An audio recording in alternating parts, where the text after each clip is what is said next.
¿Está el micrófono nativo? ¿Te está grabando? No, todavía no tengo que ver la pantalla.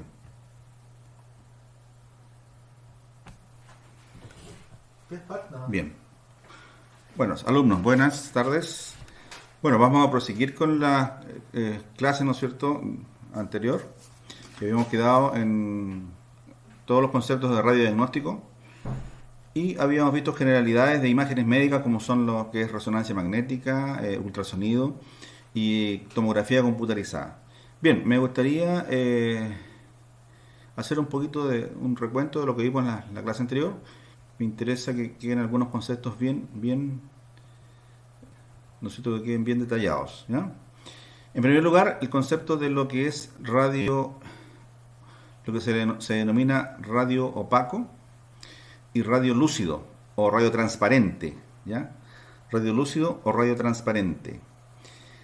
Cuando vemos una radiografía, nosotros, ejemplo, acá una radiografía de mano, de pies, de columna, de cualquiera de las que hemos visto anteriormente, radio opaco es lo que se ve más blanco en la imagen, ¿ya?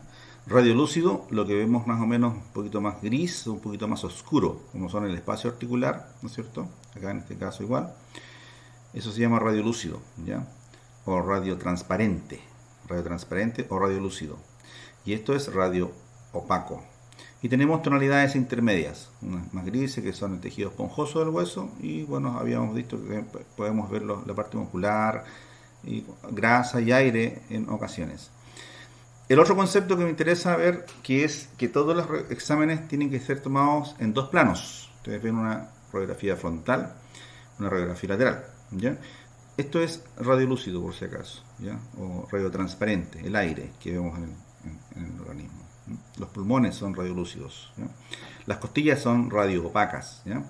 Elementos extraños como esto, yo en la clase anterior le dice que es un botón, probablemente puede ser un botón radioopaco, pero también puede ser una moneda, ¿ya? Una moneda que tiene esas características redondas, no es cilíndrica, ¿no? Entonces ustedes en el plano lateral lo ven más una estructura aplanada, es una moneda, ¿no? Entonces radioopaco, las costillas, radiolúcido, el aire, ¿no es cierto?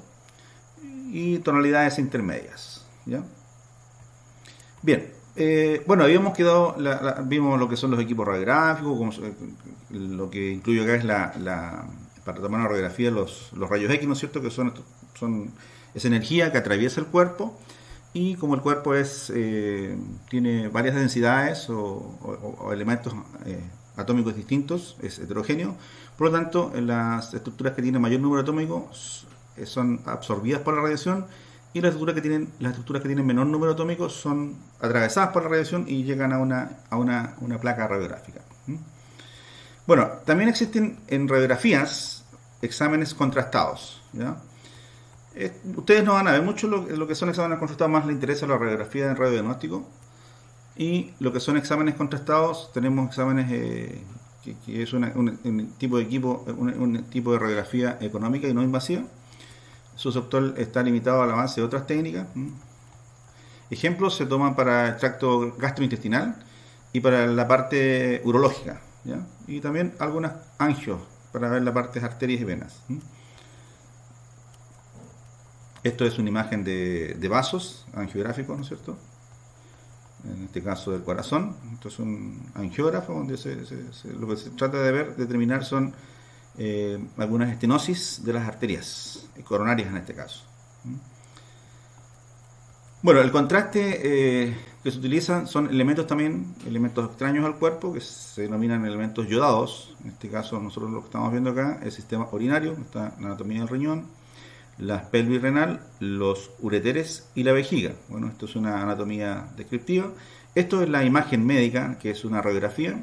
Ustedes ven el riñón con contraste, en este caso estas imágenes son un contraste yodado que se le introduce al paciente vía intravenosa y como es yodo, tiene un alto número atómico, cuando ese yodo está en el interior del organismo, este elemento absorbe radiación y nosotros podemos ver dibujados en la imagen entonces todo lo que es la zona excretora del riñón, que son los cálices renales, la pelvis renal, los ureteres y la vejiga. También esto me va a servir para ver tumores, para ver cálculos en los ureteres, ¿ya? Acá tenemos otra imagen. esto, ideal para ver, ¿no es cierto?, renal, ureteres y vejiga. Bueno, estos exámenes también, como toda la tecnología cambia por periodo, ¿no es cierto? Este examen yo le puedo decir ahora que está obsoleto, ya no se hace, y lo que se hace hoy en día es una pilotac, un examen de escáner. No se utilizan exámenes contrastados, como en este caso hay que colocar el contraste en una vena y puede provocar reacciones adversas este contraste, por lo tanto ya no se hace, y se hace hoy en día lo que se denomina una pilotac, que es un escáner para ver el sistema urinario. Bueno, vamos a ver un poquito, vimos ya lo que se trataba, dijimos que dentro de las imágenes médicas tenemos imágenes radiográficas, pero también tenemos la ecotomografía, ¿ya? O también se denomina ultrasonido, ¿ya?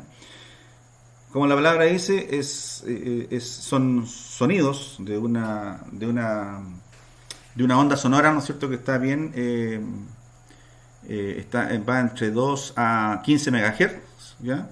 Y estas están dentro del rango para hacer imágenes médicas, ¿ya?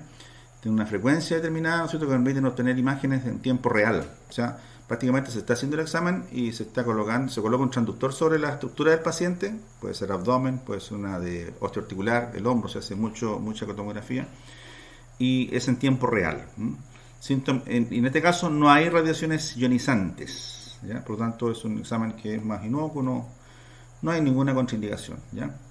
Las imágenes se captan por un dispositivo manual que se llama transductor, que es el aparato, ¿no es cierto?, que envía los sonidos hacia el cuerpo.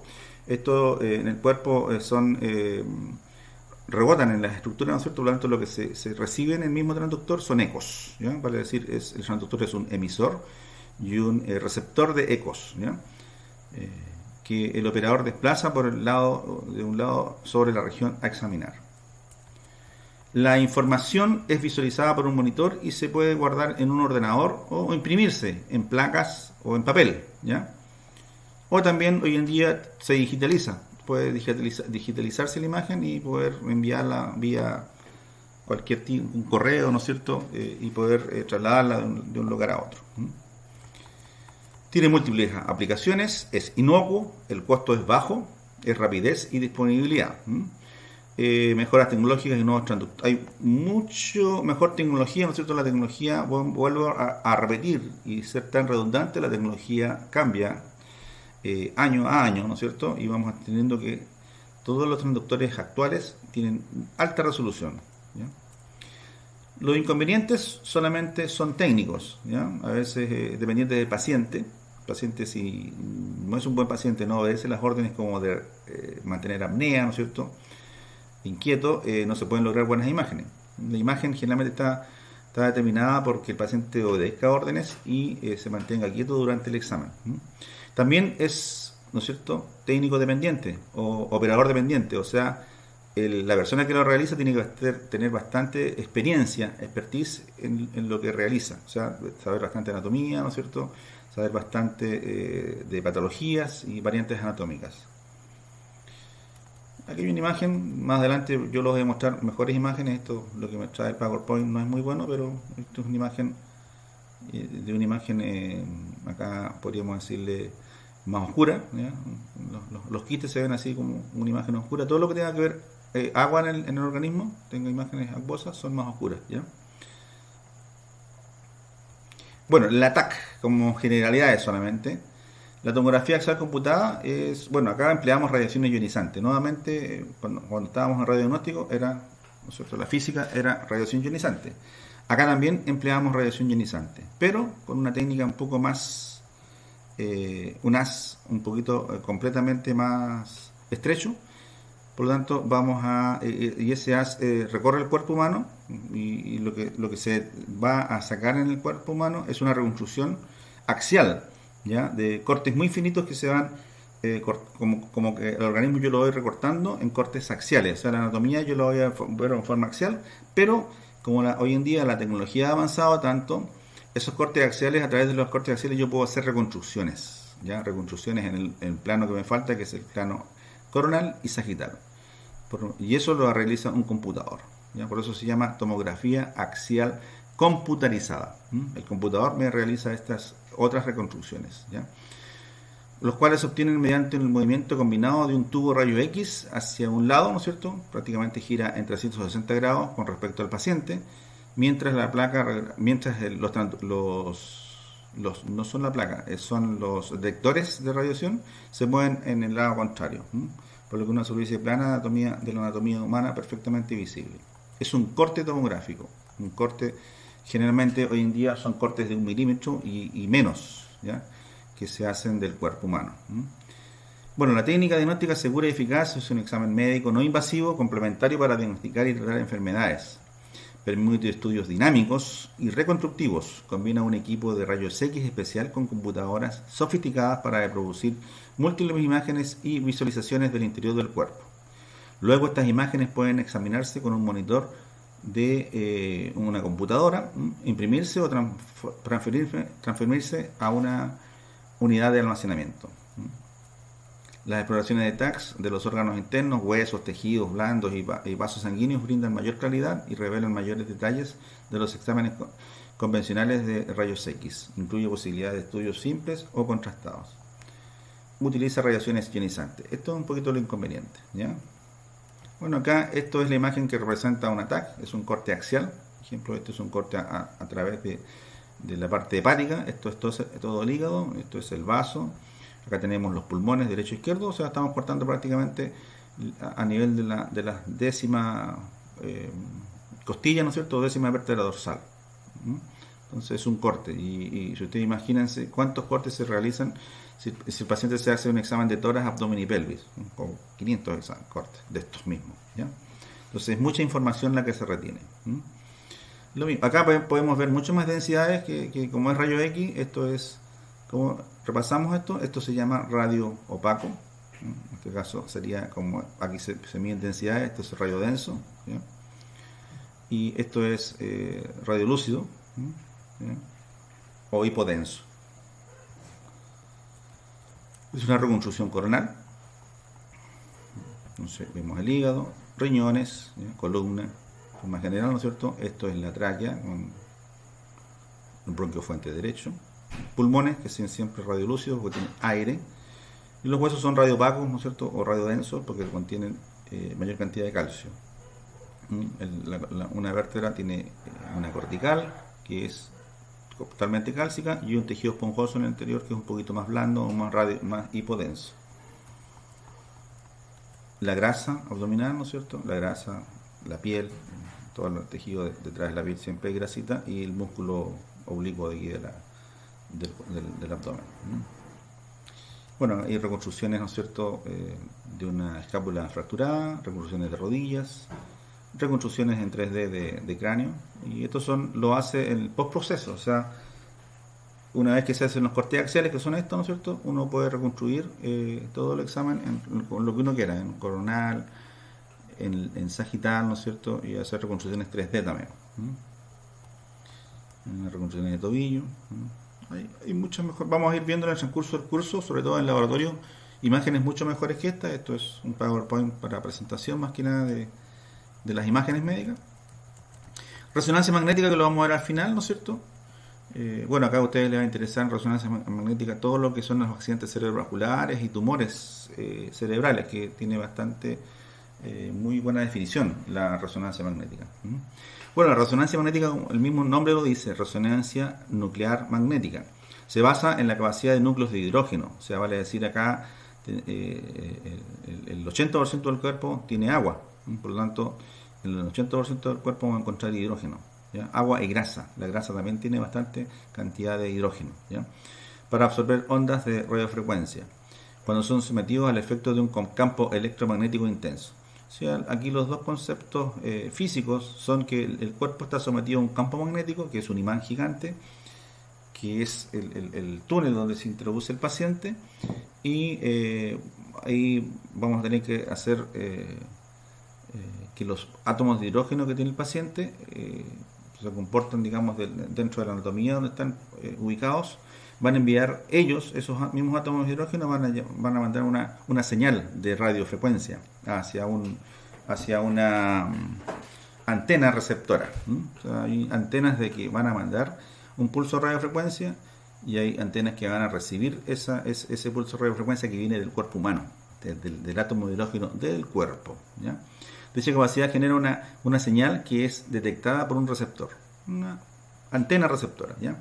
Y rotada en un computador de una manera similar a como lo hace el TAC, ¿ya? Para producir imágenes, ¿ya?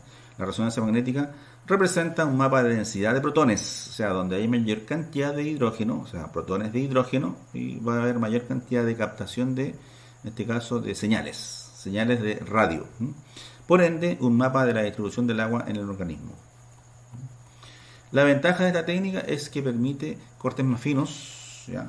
Mucho más detalle, en varios planos, o sea, no es como el escáner que solamente se hace un estudio axial y después los cortes axiales en el computador se elaboran y se reconstruyen hacia lo que es sagital o coronal. Acá no, acá los cortes son desde una base, son obtenidos en forma axial, desde la misma base son obtenidos en forma coronal y sagital, siendo más sensible para demostrar accidentes cerebrovasculares, tumores cerebrales, cualquier tumor es mucho mejor visualizado en resonancia magnética que en un escáner, ¿ya? Patologías osteoarticulares, aquí vamos a ver también lo que son las hernias núcleo pulposo, que ustedes van a tratar mucho lo que es hernia núcleo pulposo, y también pacientes que tienen algunas lesiones tumorales, posoperados y accidentes cerebrovasculares. Un kinesiólogo siempre está en contacto con un paciente, tratamientos post el accidente cerebrovascular, tratamientos posttumorales del cerebro, ¿no es cierto?, para técnicas kinésicas de rehabilitación, y patologías osteoarticulares, en este caso fracturas también, y lo más importante, las hernias también, hernias que son tratadas a veces sin operar y en postoperado. No utiliza radiaciones ionizantes, por lo tanto, es otra técnica que no utiliza radiaciones ionizantes. ¿Cuál es la desventaja? La desventaja de la resonancia es que es muy costosa y son muy largas, ¿ya? Ejemplo, un ataque me puede durar 10, 20 segundos, cuando es un examen sin contraste. En cambio, este me puede durar de 30 minutos hasta una hora. Son muy largas, ¿ya? Además, no puede ser utilizada en pacientes que tienen marcapasos, es una contraindicación. Prótesis articulares metálicas tampoco, ¿ya? Y tampoco implantes metálicos, vale decir, es muy limitado el uso no es recomendable para pacientes que tienen estas prótesis o elementos metálicos en el cuerpo. Bueno, la técnica es no invasiva, es sin radiaciones ionizantes, permite adquirir imágenes multiplenares, o sea, el plano coronal, el plano sagital y el plano axial. Es versátil y es muy sensible. Tiene alta sensibilidad y especificidad. Las imágenes son altamente sensibles y el diagnóstico está prácticamente certero, casi en un 95-98%, ¿ya? En neuroimagen, sobre todo en sistema musculoesquelético.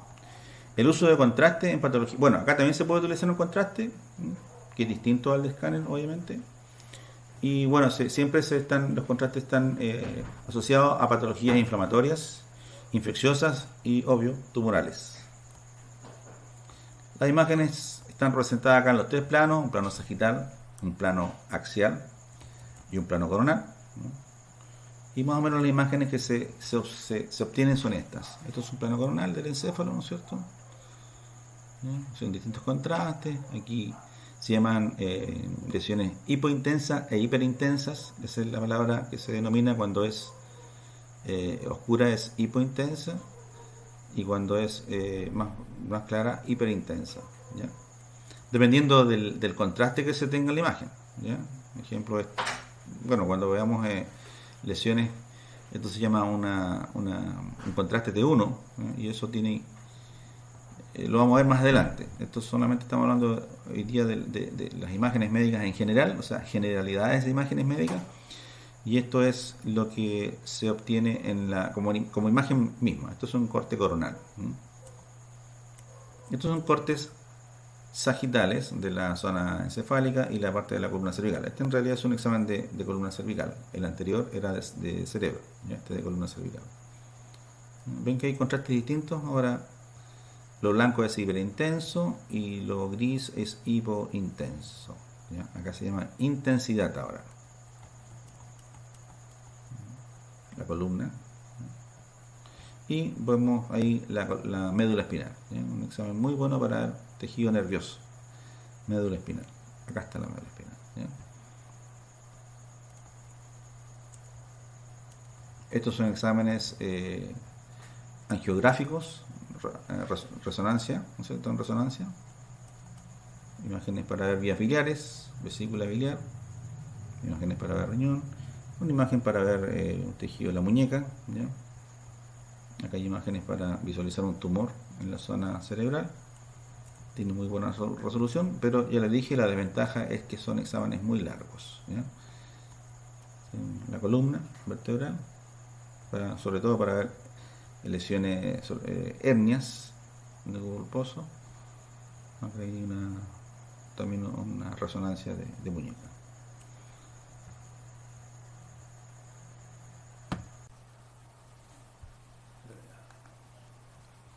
Ya. Bien, alumnos, vamos a seguir ahora haciendo un repaso de lo que ustedes ya han visto probablemente en otras de sus asignaturas, que son los tipos de fracturas que nosotros podemos encontrar en el sistema osteoarticular. Para que después estas mismas imágenes las podamos ver representadas en las imágenes radiográficas, ¿ya? Esto yo creo que todos ustedes la han visto ya en sus otras asignaturas, ¿ya? Dentro de las fracturas, ¿no es cierto? Hay tipos de fracturas transversas, estos son en los huesos largos, ¿no es cierto? Hay fracturas lineares o verticales, hay fracturas oblicuas, ¿ya? Hay fracturas oblicuas pero desplazadas, también se le denominan cabalgadas, cuando es sobre todo en el fémur, ¿ya? Y fracturas espiroideas, que a veces no son muy visibles en la radiografía, pero por eso que la importancia de una radiografía tomada en dos planos. En dos planos tiene que, por lo menos en un plano, si no se ve la radiografía, en el otro plano se va a ver mucho más notoria, ¿ya?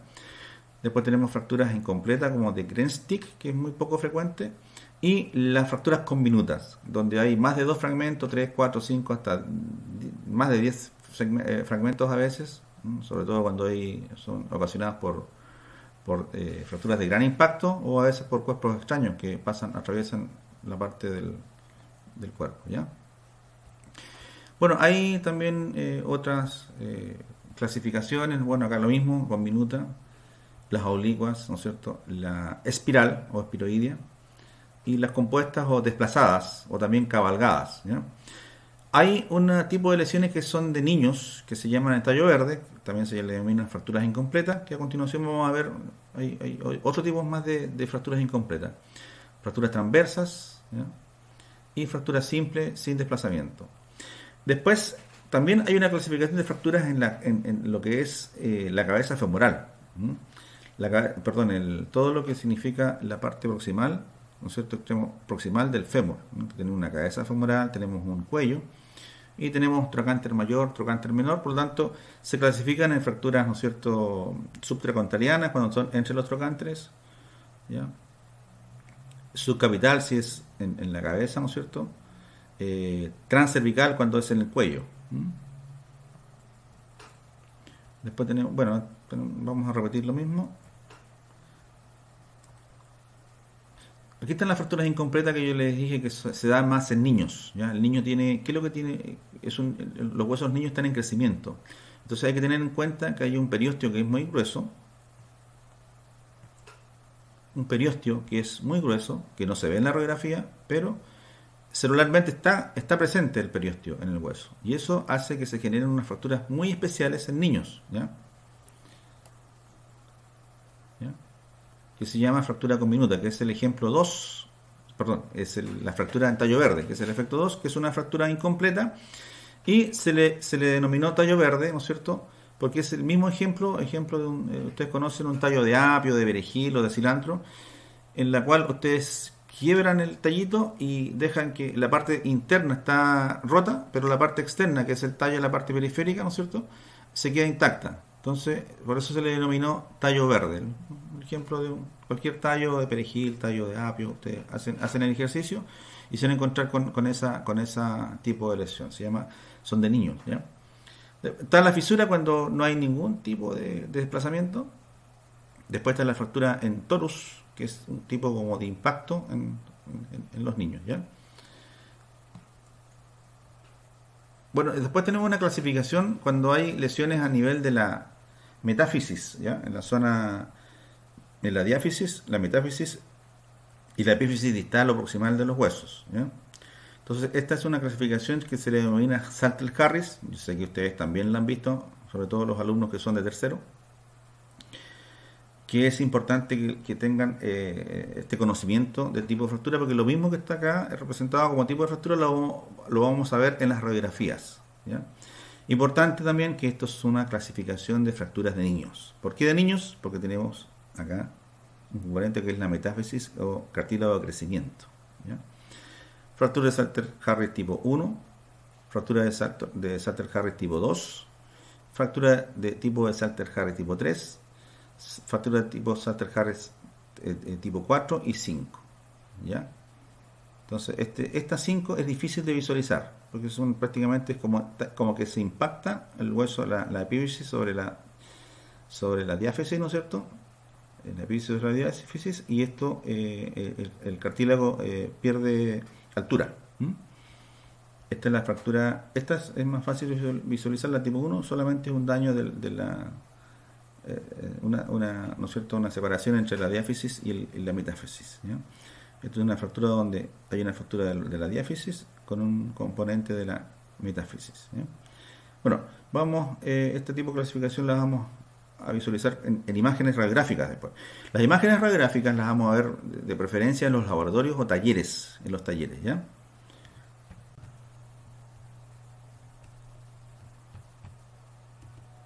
Bien.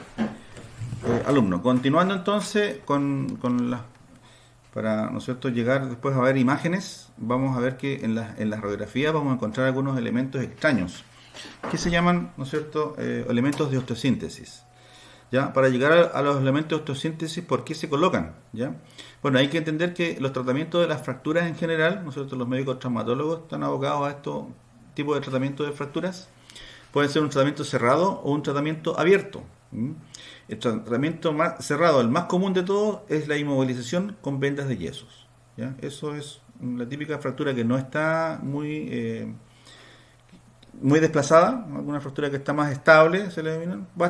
El médico, ¿no es cierto?, según la imagen radiográfica, va a determinar que esa fractura la va a tratar con un yeso o valva de yeso, ¿ya? Después existen otras que son contracción cutánea, esquelética, son más infrecuentes, ¿ya? Y después la más frecuente, cuando el médico ve que la fractura está muy desplazada, y determina que esa fractura va a tener que tratarse con elementos de osteosíntesis. Eso va a requerir una operación, ¿no es cierto? Y eso va a ser una fijación interna en el hueso mismo, ¿ya? Y en los elementos de osteosíntesis nosotros podemos encontrar grapas, golillas, arandelas, ¿no es cierto?, agujas, alambres, tornillos, placas y clavos endomedulares, que nosotros lo vamos a ver en las radiografías, ¿ya?, como elementos radioopacos. Bueno, acá tenemos algunos tipos de elementos de osteosíntesis. El elemento de osteosíntesis es todo aquel elemento, ¿no es cierto?, metálico que se utiliza en traumatología. Son placas anguladas, ¿no es cierto?, tipos de agujas, de Kirchner se denominan, ¿no es cierto?, tubos endomedulares que nosotros ocupan sobre todo en huesos largos, y los vamos a ver. Acá vemos un ejemplo, ¿no es cierto?, en el hombro. Esto no es para una fractura, sino que es para una lesión de partes blandas. Pero una radiografía de frente de hombro con un tornillo de anclaje para sujetar el tendón del supraespinoso, ¿ya? Ustedes, la anatomía prácticamente, supraespinoso, infraespinoso, subescapular, ¿no es cierto?, están contempladas dentro en el hombro, ¿ya? Y bueno, cuando está muy laxo ese tendón se fija con un tornillo. Es un elemento de osteosíntesis, ¿ya? Encontramos también acá otro tipo de material, ¿no es cierto?, quirúrgico, que los vamos a ver en la radiografía. Esta es una radiografía de hombro, y encontramos estos otros elementos, ¿no es cierto? Acá tenemos una placa para fijar una fractura probablemente muy angulada o muy desplazada de clavícula, ¿ya? Y se coloca en esta placa con tornillos, fijando la fractura que está acá, que ya está consolidada, y se denominan entonces elementos de osteosíntesis. Radiografía de frente de hombro con tornillo de anclaje para la sujeción del labrum glenoideo. El labrum es toda la zona de la cavidad glenoidea, la parte periférica, la que no es ósea, se le denomina labrum, ¿ya? Y el labrum tiene que sujetarse al hueso por un elemento de osteosíntesis que se denomina acá, ¿no? Y los ligamentos glenohumerales. Tenemos otro tipo de elementos para una fractura subcapital, ¿ya? Muy impactada, muchos fragmentos. Probablemente el médico determinó que hay que reemplazar la cabeza humeral, ¿no es cierto?, con una prótesis. Esto es una prótesis ya, con prótesis total de húmero, o sea, la cabeza humeral no está acá presente, probablemente tuvo una fractura conminuta y el médico determinó que esa lesión mejor había que sacar la cabeza humeral y se reemplaza por una prótesis, ¿ya? Esto es un tubo endomedular, como el mismo nombre lo dice, es un tipo de tubo que se coloca en la médula ósea del hueso largo, en este caso del húmero, que está anclada en la parte del tejido esponjoso, en la parte distal, y se coloca a través, digamos, se rompe acá la zona antes de la parte articular, sino que por la periferia de la cabeza humeral, y se introduce en la diáfisis del hueso, ¿ya? Y la fractura está prácticamente en el tercio medio acá, está completamente consolidada. Otro tipo de elemento es, ¿no es cierto?, una placa con tornillo. La fractura está acá, es una fractura transversa, y esto lo vamos a ver nosotros, ustedes, en sus tratamientos de pacientes que tengan que ver con ejercicios kinésicos, para que tengan el conocimiento cuando se emplean, ¿ya? Tubo endomedular, fracturas del tercio medio de los huesos largos. Placa con tornillo, el mismo ejemplo, ¿ya? ¿Quién lo determina esto? El médico traumatólogo.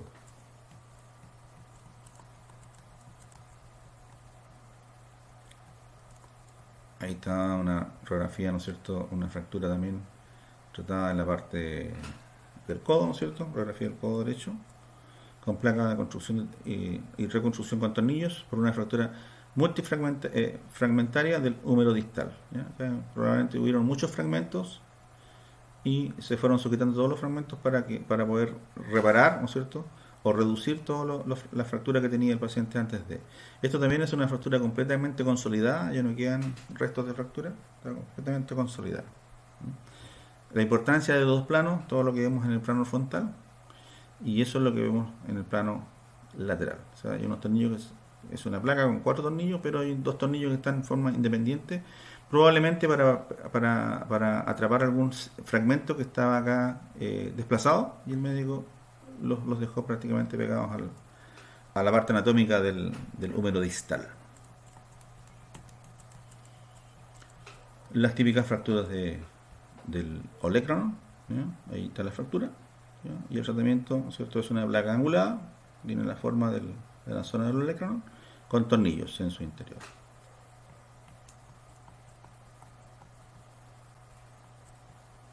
La misma fractura, ¿cierto?, con otro tipo de técnica. Estas son las típicas. Esta es una placa angulada, una fractura, ¿cierto?, a nivel articular acá, ¿no es cierto?, del olecranon. Esta es una fractura más o menos parecida, ¿ya? Aquí el plano frontal no está muy frontal, está medio oblicuo, probablemente porque el paciente todavía tiene limitación para colocarse frontal. Y acá tenemos las famosas agujas o clavos de Kirchner, ¿ya? Y con una amarra igual de un alambre especial, ¿no es cierto?, para este tipo, ¿ya? Y acá tenemos, bueno, el nombre de estos agujas de Kirchner, ¿no?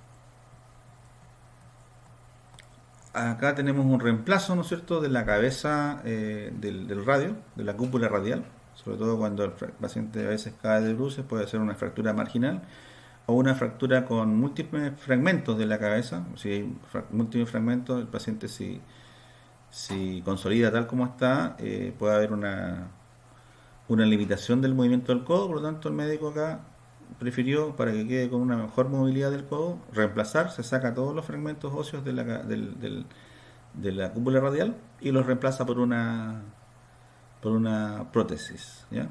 Cuando hay reemplazo de estructura se le denominan prótesis, ¿ya?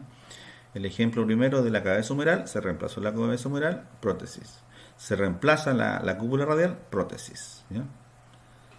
Y hay un tornillo de anclaje, ¿no es cierto? Incidencia de frente y de lado que está en este sector.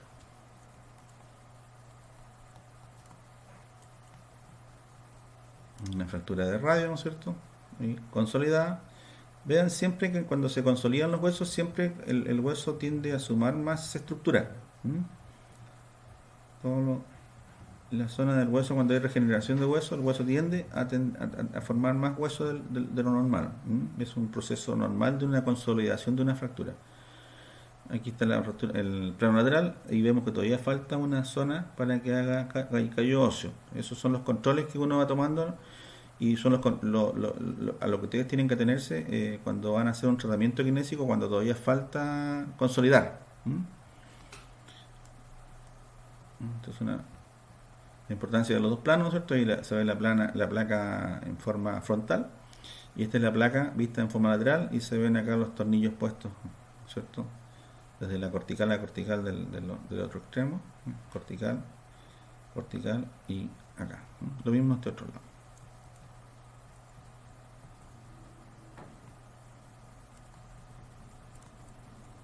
Bueno, la típica placa angular, la placa, perdón, cuando hay fracturas de coles, que las vamos a ver igual en laboratorio, la fractura de coles se repara, ¿no es cierto? Es una fractura que está donde el extremo distal del radio está desplazado hacia posterior, hacia atrás. Y el médico la reduce intrapabellón y una vez que está reducida, coloca esta plaquita con tornillo, ¿ya?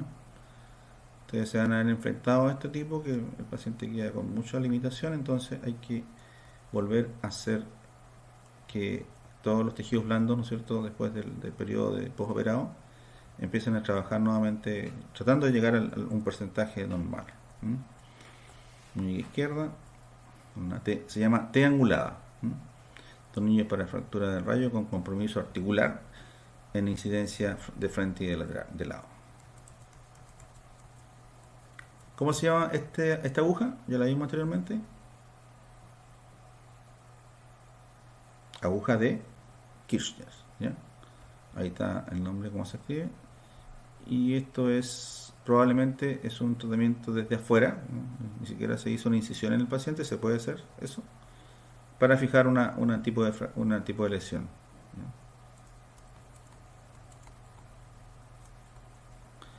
Las fracturas de escafoide, que son muy especiales, ¿ya? La fractura de escafoide es una fractura muy especial porque puede crear una necrosis en el fragmento proximal de la fractura. Y eso lo vamos a ver más adelante, por qué pasa por qué pasa eso, una fractura, por qué se tiene que hacer callo óseo en ambos extremos. No, siempre este fragmento puede hacer una necrosis ósea avascular. Entonces, por eso es importante tratarla y tratarla bien. Y se trata de que generalmente un gran porcentaje de las fracturas del escafoide son del cuerpo, ¿ya?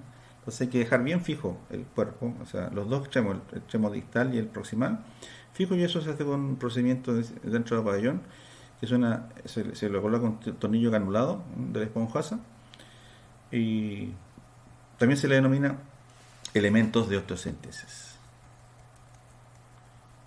Hay tornillos más pequeños, ¿no es cierto?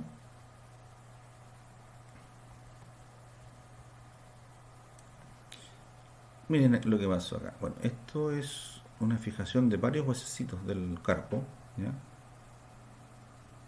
Se dejaron fijos prácticamente por haber tenido una lesión muy compleja, ¿ya? La reconstruye muñeca derecha, frente de perfil, elementos de fijación estilo anillado para el hueso, para huesos del carpo, ¿ya? Esto tendría un nombre, ¿eh? Cuando se deja una zona articular, se deja fija, se llama artrodesis. Artrodesis, y eso se puede emplear para donde ustedes ven una articulación que la dejaron fija las articulaciones, se llama artrodesis, ¿ya? Y una lesión fijando algún elemento también.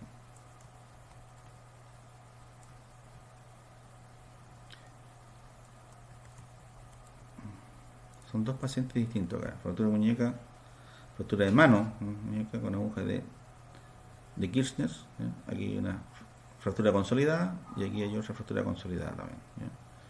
Radiografía de frente de mano izquierda con placa de compresión dinámica de bajo impacto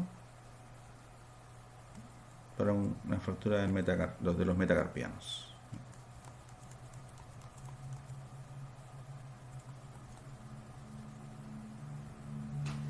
Fractura de mano con aguja en el metacarpiano. ¿Ya? Acá también hay una fractura consolidada de la típica fractura del boxeador, ¿sí? Que es típica, una fractura de la parte distal del quinto metacarpiano, y hay que también tratar de reducirla. ¿Sí?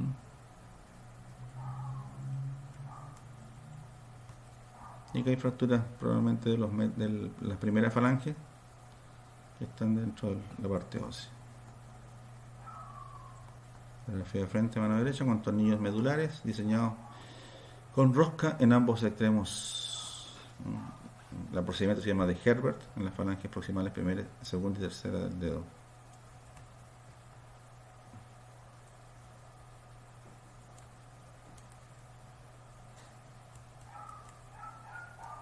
Otro elemento, esto es momentáneo, ¿ya? Se colocan agujas, radiografía con agujas de Kirchner, ¿ya? Las agujas de Kirchner la presentación es una aguja por lo menos de como 30 centímetros que se puede ir cortando y se va, ¿no es cierto? Se emplea en varias, para la reparación de varios tipos de fracturas.